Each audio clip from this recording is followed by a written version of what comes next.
شادی جو ہے یہ خوشی کا وقت ہوتا ہے، جیسے مہندی لگانا، ہلدی لگانا، یہ سب ہمارے یہاں کے رواج ہیں۔ یہ ضروری نہیں کہ پوری دنیا میں ہلدی لگ رہی ہوں، ہمارے علاقے میں ہوتی ہیں، ہندوستان میں پھیلی ہوئے ہیں۔ شریعت ایسی کسی بھی رسم کو، حضرت امام احمد بن حنبل رضی اللہ تعالیٰ عنہ اپنی زندگی کی ایک بات بتاتے، بہت مجھے بھی متاثر کر گئی۔ فرماتے ہیں کہ ایک بار آپ کو کوڑے مارے گئے تھے، 100 کوڑے مارے گئے تھے، جس کی وجہ سے آپ کی پیٹھ چھل گئی تھی، آپ جو ہے جھک کر کے چلے جا رہے تھے درد اور شدت کی وجہ سے۔ راستے میں ایک ڈاکو ملا، اس کا کچھ نام بھی ہے، ڈاکو چوری میں اس کا بڑا نام تھا، چوری میں بڑا نام تھا۔ سنیے کتنی بات ہے، حضرت امام احمد بن حنبل کہتے ہیں اس ڈاکو نے مجھے پوری زندگی کا سبق دیا ہے۔ حضرت امام احمد بن حنبل فرماتے ہیں راستے میں وہ ملا، کہا احمد بن حنبل ذرا آؤ، میں تم سے ایک پتے کی بات کرتا ہوں۔ کہا کہ کیا بات ہے؟ کہا کوڑے کھا کے آئے ہو؟ کہا ہاں 100 کوڑے مارے گئے۔ اس نے کہا، اس نے چوری کرتا ہوں پکڑا جاتا ہوں، چوری کرتا ہوں پکڑا جاتا ہوں، چوری کرتا ہوں پکڑا جاتا ہوں، اور جب جب پکڑا جاتا ہوں کوڑے کھاتا ہوں۔ اب تک میں نے 15,000 کوڑے کھائے۔ کتنے؟ اللہ اکبر۔ امام احمد بن حنبل سے وہ کہہ رہا ہے 15,000 کوڑے کھانے کے بعد بھی میں نے چوری اب تک نہیں چھوڑی۔ اے احمد بن حنبل، 100 کوڑے کھا کر کے تم حق کو نہیں چھوڑ دینا۔ جب میں چوری جیسے گناہ کو نہیں چھوڑا اتنے کوڑے کھا کر کے، تو تم صرف 100 کوڑے پر ہی حق بات کو چھوڑ مت دینا، تم اپنے پر جاری رکھو۔ حضرت امام احمد بن حنبل کہتے ہیں کہ جب برائیوں پر اتنے کوڑے کھا کر کے بھی کوئی برائی سے لگا رہتا ہے، تو میں حق کے ساتھ ظلم سہ کر کے کیوں نہ لگا رہا ہوں۔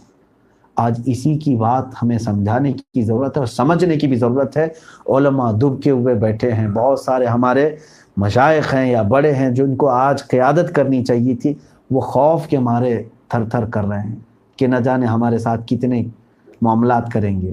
ہوگا ہی، خود ہمارے اوپر انہوں نے کیس رکھے ہیں، کتنے مقدمات میں ہم کو گھما رہے ہیں، آپ جانتے ہیں ان چیزوں پر کیا قصور ہیں ہمارے۔ رسول کریم صلی اللہ تعالیٰ علیہ وسلم کے متعلق کھڑے ہونا کوئی جرم ہے؟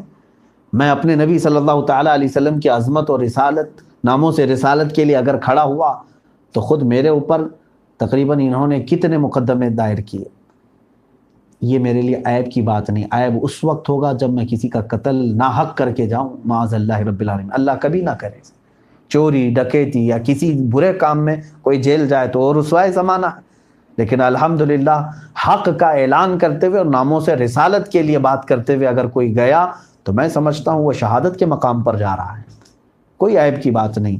اور اسی خوف سے اگر تم یہ حق بات چھوڑتے رہ جاؤ گے تو پھر زمانہ تمہیں اس قدر بزدل بنا دے گا جیسے آج کے حالات ہیں، جو تمہیں وہ کہا جائے گا وہ سب چیزیں کرنی پڑ جائیں گی۔ اسپین کے یہی حالات ہیں، اسپین میں نام تک مسلمان رکھنے نہیں دیتے، جہاں ہماری 700 سالہ اسلامی تاریخ ہے، آج وہاں مسلمان ہیں لیکن اسلامی نام کے ساتھ نہیں، پہچان بھی نہیں سکو گے آپ، وہ بس مسلمان ہیں، وہ کہتے ہیں مسلمان ہیں لیکن ان کے نام تک نہیں۔ کیوں؟ ہر وہ چیز وہ لے رہے ہیں جس کو سیکولرزم کہا جاتا ہے۔ جب بزدلی گھر کر جاتی ہے تو آدمی اپنا سب کچھ داؤ پہ لگا دیتا ہے۔ یاد رکھو میرے عزیزو، جب یوسف علیہ السلام کی زندگی ہمارے لیے بہت بڑی آئیڈیل بھی ہے، وہ 14 سال انتظار میں رہے کہ میرا مولا ایک نہ ایک دن مدد نازل فرمائے گا، اور اللہ قرآن میں فرماتا ہے وَكَذَلِكَ مَكَّنَّا لِيُوسُفَ فِي الْأَرْضِ، پھر ہم نے یوسف کو زمین پر تمکنت عطا کی، یعنی یہ اختیار عطا کیا، کہاں جیل میں رہنے اور کہاں سیدھے وزیر اعظم، وزیر کی کرسی پر۔ وہ مولا بے حساب عطا کرتا ہے، اس کی حکمتیں نہیں جان سکتے کہ کب وہ کہاں سے اٹھا کر کہاں رکھے گا۔ نبی کو نبی کے گھر سے کنویں تک لایا، اور کنویں سے بازار میں، بازار سے زلیخا کے گھر میں، زلیخا کے گھر سے جیل میں، اور جیل سے سیدھے بادشاہ کے وزیر اعظم کے تخت پر۔ کیا کبھی اس طرح کا سفر آپ نے دیکھا ہے؟ حضرت یوسف علیہ السلام کو پھر بادشاہ مصر نے اپنا تخت دے دیا اور وہ خود دستبردار ہو گیا۔ یوسف علیہ السلام تخت مصر پر قائم رہے۔ پھر ایک زمانہ ایسا بھی آیا کہ روایت ملتی ہیں زلیخا کو بھی حضرت یوسف علیہ السلام نے معاف کر دیا، اور پھر وہ بوڑھی ہو چکی تھی، ان سے نکاح بھی فرمایا، روایات ہیں۔ تو اس قصے میں اور بھی بہت ساری چیزیں ہیں۔ یہاں ایک اچھی بات مجھے یہ ملتی ہے کہ آخر مفسر شہیر علامہ احمد یار خان عیمی رحمۃ اللہ علیہ فرماتے ہیں یوسف علیہ السلام کے بھائیوں کو گناہ کرنے کے بعد بھی، یعنی نبی کی توہین تو اللہ برداشت، یعنی اللہ تبارک و تعالیٰ نہیں یہ معاف کرتا ہے۔ اکثر جگہوں پر یہ ہے، نبی کی توہین کرنے والے منافقین ان کے دلوں پر مہر لگا دی جاتی ہے، لیکن یوسف علیہ السلام کے ساتھ ظلم ہوا کہ نہیں بھائیوں، اس کے باوجود وہ معاف کیے گئے اور جنت میں جانے والے۔ اس میں ایک سوچنے کی بات ہے کہ ظاہر سی بات ہے مفسرین کی نظریں کہاں تک جاتی ہیں۔ وہ فرماتے ہیں ان بھائیوں نے جو کام کیا تھا، یوسف علیہ السلام کو کنویں میں ڈالا تھا، لیکن کس وجہ سے ڈالا تھا وہ پتہ ہے تمہیں؟ یعقوب علیہ السلام کی نظر میں محبوب بننے کے لیے، یعنی ایک نبی کی قرب حاصل کرنے کے لیے دوسرے نبی کو انہوں نے تکلیف دی، اسی لیے ان کو معاف کر دیا گیا۔ تو نبی کے قرب میں، نبی کی محبت حاصل کرنے کے لیے جب کسی سے ایسی خطا ہو جائے تو بھی اللہ اسے معاف فرما دے گا۔ یہ مفسرین نے فرمایا۔ اللہ رب العزت کہنے سننے سے زیادہ ہمیں عمل کی توفیق عطا فرمائے۔ اور بھی بہت ساری باتیں ہیں، وقت کافی ہو چکا ہے، سوالات بھی باقی ہیں، انشاءاللہ العزیز پھر کسی موقع پر عرض کریں گے۔ اللہ تعالیٰ یوسف علیہ السلام کی زندگی سے ہمیں بہت کچھ سیکھنے اور عمل کرنے کی توفیق عطا فرمائے۔ آج کا ٹاپک نکاح رکھا گیا ہے۔ سوال اس میں مہر کے متعلق ہے۔ پہلا سوال یہ ہے، مہر میں دینے کے لیے سب سے بہترین چیز کیا ہے؟ مہر مال ہونا چاہیے۔ مہر جو ہے یہ عورت کا حق ہے، شریعت نے یہ مہر مقرر کیا ہے۔ تو جو بھی بہتر مال ہو سکے، چاہے آپ سونا دے سکتے ہیں، چاندی دے سکتے ہیں یا رقم دے سکتے ہیں، لیکن بہترین مہر وہ ہے جو عورت کی خواہش کے مطابق ہو۔ لیکن عورت بھی اتنی لمبی خواہش نہ کرے، بلکہ وہ اپنے ہونے والے شوہر کی حیثیت اور استطاعت کے مطابق دیکھ کر کے مہر، دونوں زوجین کی رضامندی سے ہی مہر متعین ہوتا ہے۔ تو مہر میں کوئی بھی چیز رکھ سکتے ہیں۔ اب یہاں پر ایک سوال یہ بھی ہے، حضور صلی اللہ تعالیٰ علیہ وسلم نے مہر میں کیا کیا چیزیں دی تھیں؟ رسول کریم صلی اللہ علیہ وسلم کا مہر کیا تھا؟ اس کے متعلق ایک حدیث پاک صحیح مسلم میں ہے، عائشہ صدیقہ رضی اللہ عنہا سے۔ آپ فرماتی ہیں رسول کریم صلی اللہ تعالیٰ علیہ وسلم جب نکاح فرمائیں، اب وہ میں حساب بتاؤں گا تو حساب آپ کو معلوم ہونا چاہیے کہ کیونکہ پرانے اوزان ہیں، پہلے کے وزن ہیں۔ فرماتی ہیں رسول کریم صلی اللہ تعالیٰ علیہ وسلم نے اپنی ازواج مطہرات کو جو مہر عطا فرمایا ہے وہ اوقیہ جو ہے ایک وزن ہے، اوقیہ ایک وزن ہے۔ فرماتی ہیں کہ 12.5 اوقیہ چاندی حضور صلی اللہ تعالیٰ علیہ وسلم اپنی ازواج مطہرات کو مہر میں عطا فرمائے۔ 12.5 اوقیہ۔ اوقیہ کیا چیز ہے؟ اب کے زمانے میں وہ کتنا ہے یہ معلوم کرنا ضروری ہے۔ ایک اوقیہ ہوتا ہے 130 گرام 636 ملی گرام، سمجھ رہے ہیں آپ؟ 130 گرام 636 ملی گرام ایک اوقیہ کا یہ وزن ہے۔ اب آپ 12.5 اوقیہ کا وزن کر لیں کتنا ہوتا ہے۔ تو تقریباً میں نے ایک لگ بھگ اندازے میں ابھی جو کیلکولیٹ کیا ہے، تو پورا میں یہ ملی گرام میں نہیں لایا ہوں، لیکن تقریباً کی بات کر رہا ہوں۔ رسول کریم صلی اللہ تعالیٰ علیہ وسلم نے جو مہر عطا فرمایا وہ 1 کلو 650 گرام چاندی تھی۔ 1 کلو 650 گرام چاندی۔ تو نئے نئے دولہے محفوظ کر لیں، 1 کلو چاندی خرید لیں، 1 کلو 650 گرام چاندی۔ ہاں، اس کی قیمت بھی دے سکتے ہیں آپ، کوئی ضروری نہیں، لیکن حضور پاک صلی اللہ علیہ وسلم کا مہر آپ نے پوچھا ہے تو میں نے یہ مہر بتایا ہے۔ اور ساتھ ہی میں حضرت فاطمہ زہرا رضی اللہ تعالیٰ عنہ کا جو مہر تھا، مہر فاطمی مشہور ہے، 400 مسقال چاندی کہا جاتا ہے، لیکن جو ہمارے فقہاء کرام نے تحقیق کی ہے تو مہر فاطمہ جو تھا وہ 1 کلو 866 گرام 66 گرام 1 kg اور 866 گرام چاندی، یہ حضور پاک صلی اللہ علیہ وسلم نے حضرت فاطمہ الزہرا رضی اللہ تعالیٰ عنہا کا مہر رکھا تھا، جو حضرت علی کرم اللہ وجہہ الکریم کے لیے تھا، یعنی آپ کو دینا تھا۔ تیسرا سوال ہے کہ نکاح کے لیے لڑکے والے لڑکی کے گھر والوں کو بہت پریشان کرتے ہیں، اس پر روشنی ڈالیں۔ اس پر میں نے کئی مرتبہ اپنی تفسیروں وغیرہ میں بھی کہا ہے کہ دیکھیں ہندوستان میں بہت سارے رواج جو ہے غیر مسلموں سے لوگ لے چکے ہیں۔ اصل میں نکاح کا بوجھ پورا لڑکی کے اوپر ڈالنا یہ سراسر ظلم ہے۔ جیسے ہمارے ہاں ہو رہا ہے کہ لڑکا جو ہے یا لڑکے کی طرف سے مانگ ہوتی ہے جہیز کی اور لڑکی کے کپڑوں کی، خود کے جوڑے کی، علاوہ الگ سے پیسوں کی، پھر گاڑی کی، کوئی ظلم ہے؟ تو اس طرح سے میرے آقا صلی اللہ علیہ وسلم نے حکم نہیں فرمایا، بلکہ اللہ کے نبی صلی اللہ علیہ وسلم نے فرمایا نکاح کو آسان کرو کہ زنا مشکل ہو جائے۔ اور تم نے لڑکی جن کے گھر میں پیدا ہوئی اس کے اوپر تو آفت ڈال دی ہو۔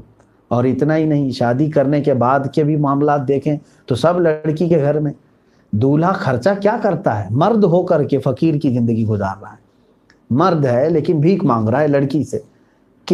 کیسی یہ بے حیائی کی بات ہے کہ اللہ تعالیٰ نے تمہیں مرد پیدا کیا، تم کو معاش کا ذمہ دیا، تم کماتے ہو، لیکن بیچاری جو نہیں کماتی اسی سے تم جہیز بھی مانگ رہے ہو، گاڑی بھی مانگ رہے ہو، پیسے بھی، اور اپنے پہننے کا جوڑا بھی۔ اتنا ہی نہیں، شادی میں پوری بارات لے کر کے اسی کے گھر پہ ٹپکتے ہیں اور پورا کا پورا اس کا صاف کر کے آئیں، اور اس میں بھی اگر کچھ کمی ہو تو ہمیشہ کے لیے اس کو عیب لگائیں۔ یہ ظلم نہیں ہے؟ میں نے دیکھا ہے کہ یہاں پر لڑکے یہاں سوائے ولیمے کے کوئی خرچہ نہیں کرتا، ولیمے کے بعد بھی ساری جمعہ کی وہیں جا کر کے کرتا ہے لڑکی کے گھر میں۔ پھر بچہ کے پہلے کی بچے کی ولادت ہو تو وہ بھی لڑکی کے گھر والے پر، کا عقیقہ ہو تو وہ بھی لڑکی کے گھر والے پر۔ تم نے احسان کر دیا کیا لڑکی کے گھر پہ ایک بچہ پیدا کر کے؟ تمہاری ذمہ داری ہے۔ عرب میں یہ رواج نہیں ہے آج بھی، وہاں پر لڑکے کے اوپر ہے، لڑکے کے اوپر ہے کہ لڑکا عورت کو دے کر کے لائے گا، کیونکہ وہ اللہ نے اس کو تمہارے حوالے کیا ہے، نہ کہ تم کو اس کے حوالے کیا ہے۔ دلہنے ہوئے ہیں، حقیقت تو یہ ہے کہ یہ ان کو دلہن ہونا چاہیے کہ یہ سب مانگ رہے ہیں بیچارے، کیونکہ عرب میں دلہن مانگتی ہے، مہر مانگتی ہے، جہیز وہ مانگتی ہے، وہ گھر مانگتی ہے کہ مجھے لے کر جا رہے ہو کہاں رکھو گے۔ اسی طرح بیچارہ ہمارا ہندوستانی لڑکا مانگتا ہے جو کہ دلہن بن رہا ہے۔ تو میں نوجوانوں سے کہوں گا تم بے حیا دلہن مت بنو، اللہ نے تمہیں مرد بنایا ہے، تم خود اپنے ہاتھ سے کماؤ اور عورت کا اچھا مہر دو اور اس کے گھر سے مطالبے نہ کرو۔ اسلامی رواج اور شریعت میں ایسی کوئی چیز نہیں۔ ہاں اس کا باپ، لڑکی کا باپ جو خوشی سے دے دے اس کو لے کر کے آؤ، کہ یہ بھی سنت ہے کہ وہ گھر گرہستی کی چیزیں باپ خوشی سے اپنی بیٹی کو دیتا ہے تو وہ لے کر کے آئے، اس میں کوئی حرج نہیں، لیکن مطالبہ کرنا ناجائز ہے۔ عورت کے گھر سے اس طرح کی فرمائشیں کرنا، فلاں چیز چاہیے فلاں چیز چاہیے، یہ ہمارے ہاں غیر مسلموں سے آیا ہے۔ میں مسلمانوں سے گزارش کروں گا ہرگز ہرگز اس بلا میں نہ پڑو، ورنہ اللہ تعالیٰ تمہیں حقیر اور ذلیل بنا دے گا، کیونکہ حدیث میں ہے جس نے عورت کے مال کو دیکھ کر کے نکاح کیا، میرے آقا صلی اللہ علیہ وسلم نے فرمایا ان قریب اللہ تعالیٰ اس کو محتاج بنا دے گا، بھکاری بن کر کے رہو گے۔ اور ایک سوال یہ، آج کے دور میں انگیجمنٹ کے بعد بہت سے لوگ ایک دوسرے سے بات کرنے لگ جاتے ہیں، کیا یہ جائز ہے؟ بھائی یہ انگیجمنٹ کا مطلب سمجھ رہے ہیں آپ کہ بس ایک شادی پکی کرنے کی بات ہے، نہ کہ شادی ہوئی، شادی پکی کرنے کی۔ اگر وہ انگیجمنٹ ٹوٹ گئی تو تمہاری ساری باتیں بھی ختم ہو جائیں گی، کیا کیا باتیں کر چکے تھے، اور اس کے بعد پھر وہ سب کیا عقل آپ کی تسلیم کرتی ہے جو آپ کی بیوی ابھی بنی نہیں، اس سے بیوی جیسے بات کرنا، اسلام میں اس چیز کی اجازت نہیں۔ ایک بات یاد رکھو، تم 1000 چھپ کر کے بات کرو یا علل اعلان بات کرو، اللہ شاہد ہے، اللہ دیکھ رہا ہے۔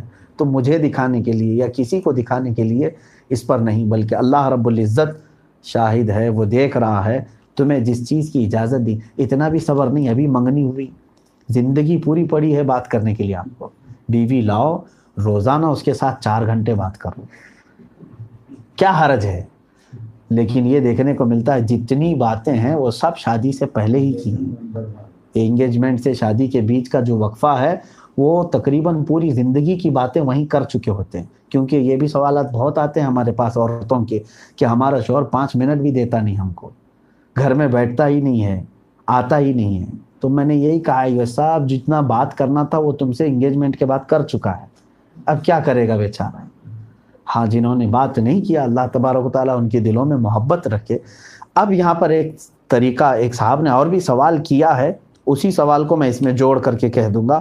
آج کل کیونکہ کمیونیکیشن بڑھ چکی ہیں تو جب انگیجمنٹ ہو جائے، سوال انہوں نے کیا دولہا انگیجمنٹ اپنے سسر اور ان کے چند گواہوں کے سامنے نکاح کر لے اور یہ کہہ دے کہ قبول ہے تاکہ آگے چل کر کے اپنی ہونے والی دلہن سے بات کر سکے، تو کیا یہ جائز ہے؟ بالکل یہ بہت اچھا طریقہ ہے.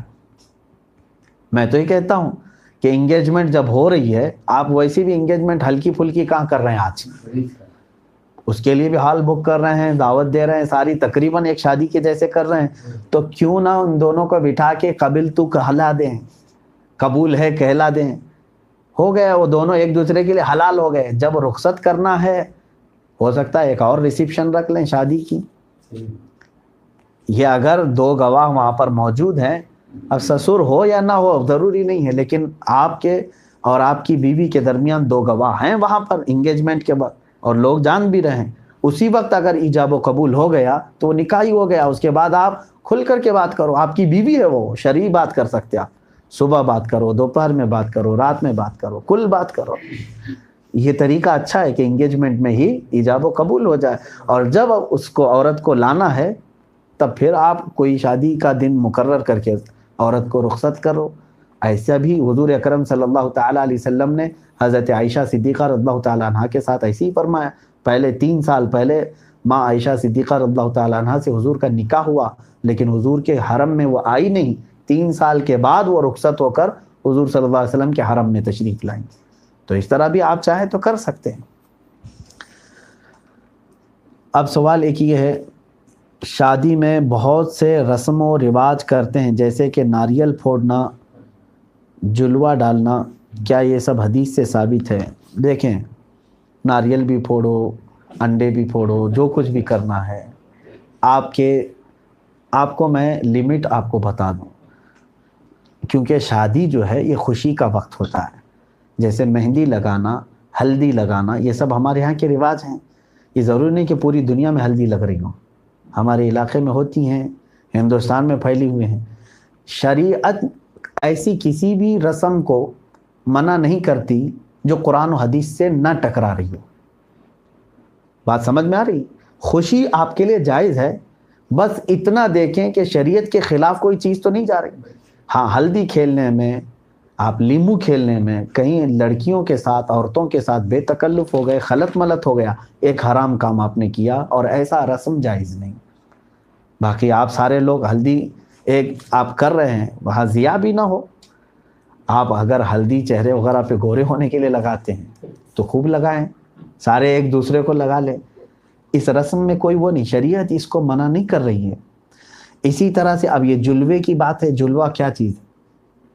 وہی جو رخصتی کے وقت جو عورتیں گیت گاتی ہیں، یہی کوئی حرج نہیں. پہلے مجھے وہ شعر سننا پڑے گا کہ عورتیں گاتی کیا ہیں. مطلب اگر وہ کوئی کفریہ باتیں نہیں کہتی ہیں، حرام باتیں نہیں کہتی ہیں تو خوب وہ گائیں، کوئی مسئلہ نہیں. کیونکہ عرب میں بھی رواج تھا کہ جب دلہنوں کو رخصت کیا جاتا تھا تو آس پڑوس کی جو سہیلیاں ہوتی تھیں وہ گنگناتی تھیں، اور حضور پاک صلی اللہ علیہ وسلم نے اس کی اجازت عطا فرمائی کیونکہ وہ خوشی کا دن ہے. بلکہ اللہ کے حبیب صلی اللہ علیہ وسلم نے فرمایا اعلنوا النکاح واضربوهن بالدفوف، نکاح کا اعلان کرو اور اس وقت جو ہے دف بجا کر کے آواز سے لوگوں کو بلاؤ. چھپ کر کے نکاح نہیں ہوتا. تو دف بجانے کی اجازت جب ہے تو یہ خوشی شریعت کی لمٹ میں ہے، شریعت کے حدود میں.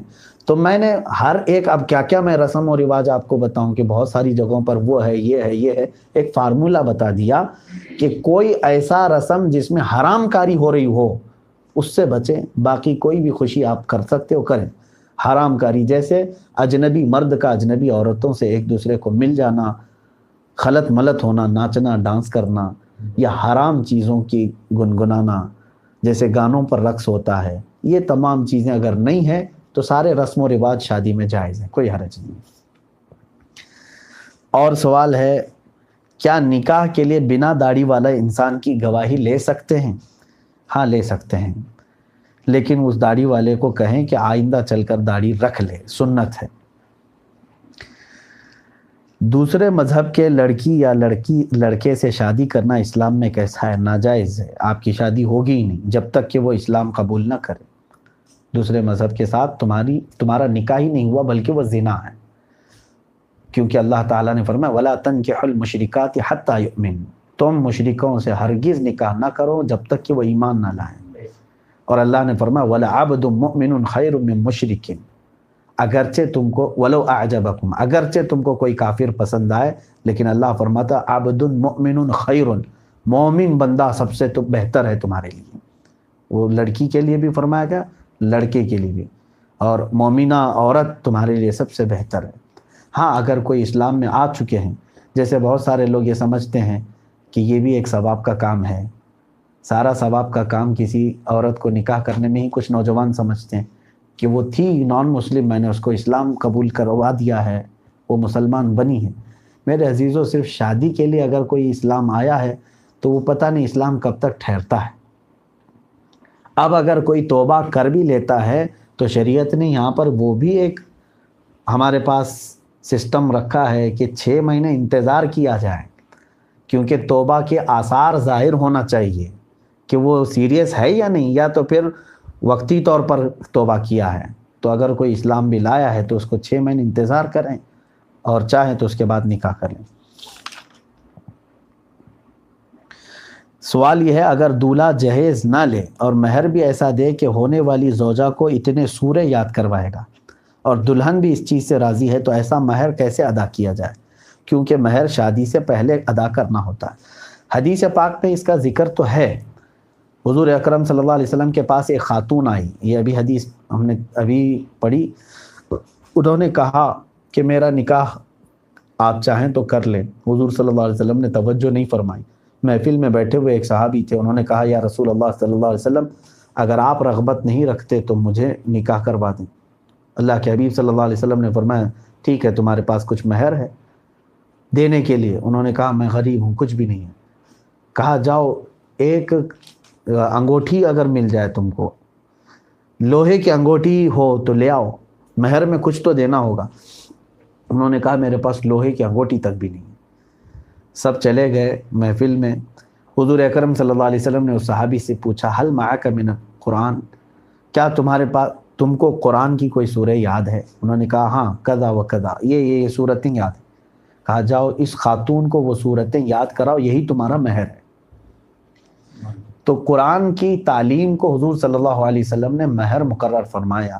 تو امام شافعی رضی اللہ تعالیٰ عنہ کے مذہب میں یہ ہے کہ تعلیم اس پر اجرت ہوتی ہے، اور وہ اجرت جو ہے وہ مہر مقرر کیا جائے۔ لیکن امام اعظم ابو حنیفہ رضی اللہ تعالیٰ عنہ کے نزدیک یہ نہیں ہے۔ مہر ہمارے ہاں کوئی قیمت والی چیز ہی ہونی چاہیے، اور کم سے کم مہر، سوال یہاں پر یہ بھی ہے اقل مہر کیا ہے، کم سے کم کتنا دینا چاہتا ہے، یعنی 1 روپے 2 روپے نہیں۔ شریعت میں کم سے کم مہر کی مقدار 10 درہم ہے۔ 10 درہم فی زمانہ کتنا ہوتا ہے؟ 3 گرام 265 ملی گرام چاندی۔ 3 گرام چاندی 3.265، سمجھ میں آ گیا؟ یہ چاندی اتنا جو ہے 1 درہم کی مقدار ہے۔ یہ 1 درہم چاندی 3 گرام 265 ملی گرام کی ہوتا ہے 1 درہم۔ اب 10 درہم آپ حساب کر لیں، تقریباً وہ 32 گرام چاندی اور 659 ملی گرام، تقریباً 32 گرام اور 659 ملی گرام چاندی، یہ اقل مہر ہے۔ ابھی مارکیٹ میں کیا چل رہا ہے اس کا وزن آپ سونار سے معلوم کر سکتے ہیں، چاندی 32 گرام کتنی ہوتی ہے، وہ سب سے کم مہر ہے۔ اس سے کم مہر رکھنا جائز نہیں ہے۔ کیا شیخ لڑکا سید لڑکی سے نکاح کر سکتا ہے؟ یہاں پر یہ کفو کے مسائل ہیں، وقت بہت زیادہ ہو گیا ہے۔ شیخ لڑکا سید لڑکی سے نکاح، اس طرح سے جو برادریاں ہیں ہمارے ہاں، خاندان ہیں، اس کا بھی اعتبار کیا گیا ہے۔ اگر لڑکی کم عمر ہے اور سید لڑکی چونکہ اعلیٰ خاندان ہے اور رسول کریم صلی اللہ علیہ وسلم کی آل میں سے ہیں۔ تو جو بھی سید لڑکی کو نکاح کر کے لائے، نکاح تو ہو جائے گا اگر اس کے ماں باپ کو اعتراض نہ ہو تو، اگر لڑکی کے ماں باپ کو اعتراض نہ ہو تو نکاح ہو جائے گا، لیکن یہاں دوسروں کے لیے یہ واجب ہوگا کہ وہ آئی ہوئی آل رسول کا احترام کریں۔ اگر آپ نے اس کا احترام نہیں کیا تو یہاں قصوروار ہوں گے، کیونکہ وہ سید ہیں۔ تو دوسرا جو ہے نکاح تو کر سکتا ہے، لیکن یہ معاملات کی طرف اسے توجہ کرنی چاہیے۔